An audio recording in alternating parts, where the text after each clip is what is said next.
ખેડૂત ભાઈઓ, હવે ધીમે ધીમે આપણા ખરીફ ઋતુના પાછોતરા વાવેતરો જે કાંઈ થતા હોય એ પૈકીના એરંડા અને તુવેર આ બંને મુખ્ય અને એકંદર લાંબા ગાળાના પાકોના વાવેતરનો સમય નજીક આવી રહ્યો છે.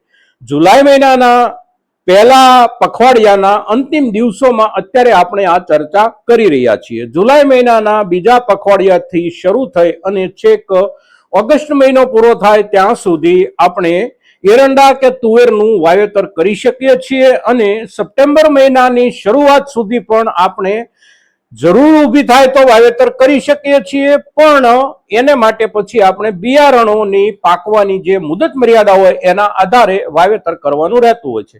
હવે જ્યારે વાવેતરના સમયની નજીક આપણે આવી ગયા છીએ ત્યારે એરંડાના પાકને ધ્યાનમાં રાખી અને એની પાયાના ખાતરોની જરૂરિયાતની ચર્ચા આજે આપણે કરીએ છીએ. અને આ ચર્ચામાં આપણે જે કાંઈ પાયાના ખાતરો વાપરવાના થતા હોય એ પૈકી જે કાંઈ ઉપલબ્ધિ આપણી આસપાસમાં હોય એ ઉપલબ્ધિઓને ધ્યાનમાં રાખી અને આપણે એનો ઉપયોગ કરવાનો થતો હોય છે. એટલે આપણા પાયાના મુખ્ય વપરાશી ખાતરો જે કાંઈ છે એ ખાતરોનું માપ આપણે 1 વીઘામાં કેટલું રાખવાનું થાય છે એની ઉપર જ્યારે ચર્ચા કરીએ છીએ ત્યારે આ વિડીયોમાં આ એપિસોડમાં આપ સૌ દર્શક મિત્રો અવશ્ય બન્યા રહેજો. નમસ્કાર ખેડૂત મિત્રો, જય કિસાન જય ભારત. ખેડૂત ભાઈઓ, આપણો એરંડાનો જે પાક છે એ પાક ખૂબ સમૃદ્ધ પાક છે. એટલે કે એની પોષક તત્વોની જે કાંઈ જરૂરિયાત છે એ ખૂબ મોટા પાયે હોય છે. કારણ કે એનું જે ઉત્પાદન આપણને મળતું હોય છે એ ઉત્પાદન વજનના હિસાબથી બીજા કેટલાક પાકો કરતા આગળ રહેતું હોય છે અને તેથી એની પોતાની પોષક તત્વોની જરૂરિયાત પણ એ પ્રમાણે વિશેષ હોય છે. હવે એની પોષક તત્વોની જરૂરિયાત આપણે જોઈએ તો ધોરણસરની એની જે પોષક તત્વોની જરૂરિયાત છે એ વીઘાના હિસાબથી નાઇટ્રોજનની જરૂરિયાત એના પાકની જે કાંઈ છે એ શરૂઆતથી લઈ અને પૂરું થાય આપણું આખું સિઝનનું કામ ત્યાં સુધીમાં લગભગ 1 વીઘામાં 16 થી લઈ અને 18 કિલો નાઇટ્રોજનની એને જરૂર પડે છે. ત્યાર પછી ફોસ્ફરસ, તો ફોસ્ફરસની જરૂરિયાત એની લગભગ 7 થી 8.5 કિલો કે 9 કિલો જેટલી હોય છે 1 વીઘામાં. ત્રીજું મુખ્ય પોષક તત્વ પોટેશિયમની એની જરૂરિયાત લગભગ 4 થી 4.5 કિલોની 1 વીઘા માટે હોય છે. અને ચોથું એનું સૌથી અગત્યનું પોષક બળ એટલે સલ્ફેટ, અને સલ્ફેટની જરૂરિયાત એરંડીના પાકમાં લગભગ 1 વીઘામાં 4 થી લઈ અને 4.5 કે 5 કિલોગ્રામ જેટલી હોય છે. હવે આ જે જરૂરિયાત છે એ પૈકી નાઇટ્રોજન એક એવું તત્વ છે કે એને આપણે તમામ હિસ્સો પાયામાં આપવાનો નથી હોતો. એમાંથી અડધો હિસ્સો પાયામાં અને અડધો હિસ્સો ત્યાર પછી પૂરતી ખાતરોના રૂપમાં સમયે સમયે જરૂરિયાત પ્રમાણે આપવાનો રહેતો હોય છે. પણ બને ત્યાં સુધી અડધો હિસ્સો પાયામાં આપી દેવા માટેની ભલામણ કૃષિ વિજ્ઞાન તરફથી કરવામાં આવતી હોય છે દરેક પાકોમાં, અને એ જ પ્રમાણે એરંડામાં પણ એવી જ ભલામણ છે. એટલે એરંડામાં પાયામાં નાઇટ્રોજનની જરૂરિયાત જે કાંઈ છે એ લગભગ 7 થી લઈ અને 8.5 કે 9 કિલોની રહે છે. હવે આ પ્રમાણે જે પોષક તત્વોની જરૂરિયાત છે એ જરૂરિયાતના હિસાબથી આપણે જોઈએ તો આપણે ડીએપી ખાતર સૌથી પહેલા મહત્તમ વપરાશ જેની થાય છે એ ડીએપી ખાતર છે. એટલે ડીએપી પરથી આપણે શરૂઆત કરીએ તો ડીએપીમાં જે પોષક તત્વો આપણને મળે છે એ 2 મુખ્ય પોષક તત્વો મળે છે, એક નાઇટ્રોજન અને એક ફોસ્ફરસ. 18% નાઇટ્રોજન છે અને 46% ફોસ્ફરસ છે. એટલે એની ટકાવારીના હિસાબથી એ થેલીની અંદરથી એટલે કે 50 કિલોની અંદરથી આપણને નાઇટ્રોજન અને ફોસ્ફરસ જે કાંઈ મળે છે એ જથ્થાના આધારે 1 વીઘામાં આપણે ડીએપી વાપરવું છે તો 1 વીઘામાં 20 કિલો જેટલું ડીએપી વાપરવું જરૂરી છે આપણા એરંડીના પાકમાં. હવે ડીએપી આપણે 20 કિલો વાપરીએ છીએ તો એમાંથી જે કાંઈ નાઇટ્રોજન આપણને મળે છે એ નાઇટ્રોજનની સામે જરૂરિયાતના હિસાબથી નાઇટ્રોજનની જે ઘટ રહે છે એ ઘટની પૂર્તિ કરવા માટે આપણે પાયામાં કાં તો યુરિયા મેળવી શકીએ છીએ, અગર તો આપણે એમોનિયમ સલ્ફેટ મેળવી શકીએ છીએ. હવે જો યુરિયા આપણે મેળવીએ છીએ તો યુરિયા આપણે મેળવવાનું થાય છે લગભગ 7.5 કિલોથી લઈ અને 8 કિલો જેટલું 1 વીઘા માટે. એટલે જે ફોસ્ફરસની સાથે નાઇટ્રોજન આપણને ડીએપી માંથી મળ્યો એની રહેતી જે ઘટ છે એ એનાથી પૂરી થઈ શકે. પણ આપણે એમોનિયમ સલ્ફેટ વાપરવાનો આગ્રહ રાખતા હોઈએ, અગર તો આપણે વાપરવા માંગતા હોઈએ તો એમોનિયમ સલ્ફેટ આપણે મેળવવાનું છે 20 કિલો ડીએપી ની સાથે જ 20 કિલો એમોનિયમ સલ્ફેટ, અને એ એટલા માટે કે એમોનિયમ સલ્ફેટમાં નાઇટ્રોજનની ટકાવારી ઓછી હોય છે. નાઇટ્રોજનની ટકાવારી એમાં 20% જેટલી હોય છે, એટલે આપણે 20 કિલો વાપરીએ તો ઘટતું 4 થી 4.25 કિલો નાઇટ્રોજન આપણને એમાંથી મળી રહે છે. સાથે સાથે એમાંથી આપણને સલ્ફેટ મળી રહે છે.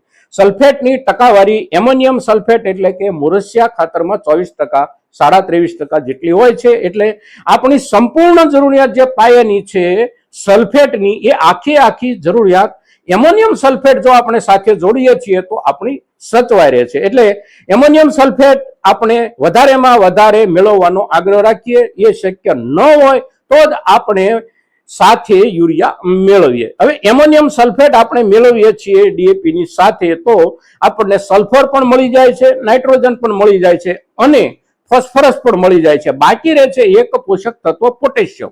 તો પોટેશિયમની પૂર્તિ માટે આપણે 1 વીઘામાં આ બંને પાયાના ખાતરોની સાથે સાથે લગભગ 7 કિલો કે 7.5 કિલો જેટલું એમઓપી મેળવશું, એટલે આપણી પોટેશિયમની જરૂરિયાત પણ સચવાઈ રહેશે. કારણ કે એમઓપી ની અંદર 60% પોટેશિયમ, સક્રિય પોટેશિયમ ઉપલબ્ધ હોય છે. એટલે ડીએપી તો ડીએપી 20 કિલો સાથે યુરિયા આપીએ છીએ આપણે પાયામાં તો 7 થી 8 કિલો, એમોનિયમ સલ્ફેટ આપીએ છીએ તો 20 કિલો, અને સાથે સાથે પોટાશ માટે એમઓપી 7 થી 7.5 કિલો. હવે ડીએપી આપણે નથી વાપરતા, અગર તો આપણને નથી ઉપલબ્ધ થયું અને આપણે એનપીકે 12-32-16 વાપરીએ છીએ, તો એમાં જે ટકાવારી મળે છે આપણને ફોસ્ફરસની, નાઇટ્રોજનની અને પોટેશિયમની, એ ટકાવારીને ધ્યાનમાં લઈને આપણે એનો વાપરવાનો જે કાંઈ જથ્થો થાય છે એ જથ્થો લગભગ 25 કિલો આપણે 1 વીઘામાં જો વાપરીએ છીએ તો એમાંથી આપણને નાઇટ્રોજન જે મળે છે એ જરૂરિયાતથી અડધું મળે છે, પણ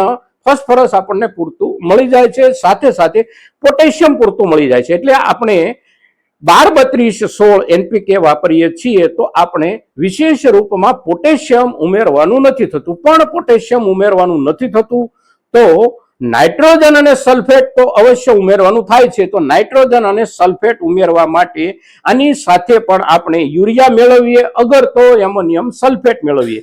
યુરિયા મેળવીએ તો જેટલું આપણે ડીએપીમાં મેળવવાનું થતું હોય છે એટલું જ લગભગ આમાં મેળવવાનું થાય છે. અને એમોનિયમ સલ્ફેટ મેળવીએ છીએ તો એમોનિયમ સલ્ફેટ આપણે 20 કિલો જેટલું આમાં પણ મેળવીએ, એટલે બંને તત્વો આપણા ઘટતું નાઇટ્રોજન પાયાનું અને સાથે સાથે સલ્ફેટ આપણને પૂરતા પ્રમાણમાં મળી રહે છે. એટલે સલ્ફેટ વિશેષ કોઈ રૂપમાં મેળવવાનું થતું નથી. જો આપણે 12-32-16 વાપરીએ અને એની સાથે ઉમેરવામાં એમોનિયમ સલ્ફેટ વાપરીએ તો આ બે ખાતરોથી આપણું કામ ચાલી જાય છે. 4 તત્વો જે જરૂરના છે એ પૂરતા પ્રમાણમાં અને પૂરતા રેશિયોના પ્રમાણમાં એ મળી રહે છે આપણને. હવે ત્રીજો ક્રમ આપણને આ બે પૈકી એક ખાતર આપણને નથી મળ્યું પાયામાં વાપરવા માટે, તો ત્રીજો ક્રમ છે APS ammonium phosphate sulphate. APS ammonium phosphate સલ્ફેટમાં એક અનુકૂળતા એ છે કે એમાં નાઇટ્રોજન અને ફોસ્ફેટ આ બંને તત્વો સમાન ધોરણે આપણને મળે છે, અને ત્રીજા તત્વ તરીકે એમાંથી આપણને સલ્ફેટ મળે છે. હવે આ જે બંને તત્વો મુખ્ય પોષક તત્વો જે સમાન ધોરણે આપણને મળે છે એના હિસાબથી પાયાના ખાતર તરીકે બંને તત્વોના રેશિયોના પ્રમાણમાં આ ખાતર સૌથી બંધબેસતું ખાતર છે આપણા માટે. હવે 20% એની અંદર નાઇટ્રોજન છે, 20% ફોસ્ફરસ છે, તો આપણી પાયાની નાઇટ્રોજન અને ફોસ્ફરસની જરૂરિયાતના હિસાબે આપણે જોઈએ તો એપીએસ આપણે વાપરવું છે તો 1 વીઘામાં 40 કિલો જેટલું એપીએસ આપણે વાપરવું જરૂરી છે, અને એની સાથે આપણને પૂરતા પ્રમાણમાં સલ્ફેટ મળી રહે છે. એટલે બીજું ઉમેરણ જે કાંઈ આપણે કરવાનું ઘટે છે એ ઉમેરણ કરવાનું થાય છે આપણે પોટેશિયમનું, અને પોટેશિયમના ઉમેરણ માટે આપણે એમઓપી એટલે કે મ્યુરેટ ઓફ પોટાશ વાપરીએ 7 થી 8 કિલો એની અંદર મેળવીને. એટલે એવરેજ સરેરાશ આપણે જોઈએ તો આ ત્રણેય પાયાના જે મુખ્ય ખાતરો છે એ ખાતરોમાં બધા ખાતરોના સમિશ્રણ પછી એવરેજ લગભગ 1 વીઘામાં 40 થી 50 કિલો જેટલું ખાતર આપણે પાયામાં નાખવું જરૂરી છે આપણા એરંડીના પાકમાં.